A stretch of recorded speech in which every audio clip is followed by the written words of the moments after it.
The chickens are organised. The chickens are revolting. Children's film exists as a lesson, often a moral one. If we're already normative in our desires, orientations, and modes of being, then we would not need such strict parental guidance to deliver us all to the common destinies of marriage, child rearing, and heterosexual reproduction. If you believe children need training, you assume for a fact that they are anarchistic and rebellious, out of order and out of line. A lot of animated films aimed at rebellious children make use of the childish tendency to revolt. Chicken Run pits two groups against each other in settings that closely resemble a class struggle, and they offer numerous scenarios of revolt and alternatives to the grim, mechanical, industrial cycles of production and consumption.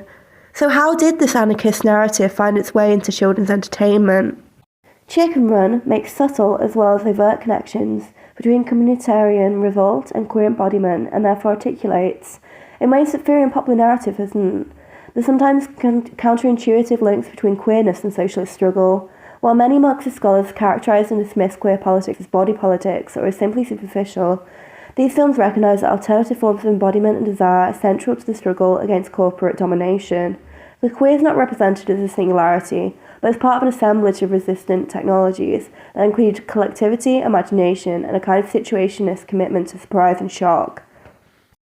At one point, Ginger proposes to her sisterhood that there must be more to life than the farm, outlining a utopian future in a green meadow where there are no farmers and no production schedule and no one is in charge. The future Ginger outlines relies very much on the adoption of the concept of escape as exodus, conjured variously by Paulo Vero in A Grammar of Multitude and by Hardy and Negri in Multitude.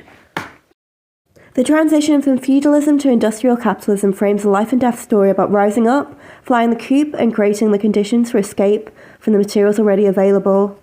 In this film, an anarchist utopia is actually realised as a stateless place without a farmer, an unfenced territory with no owners, a diverse, sort of, though mostly female, collective motivated by survival, pleasure, and the control of one's labour.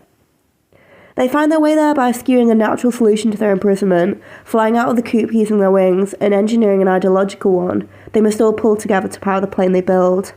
The revolution in this instance is feminist and animated.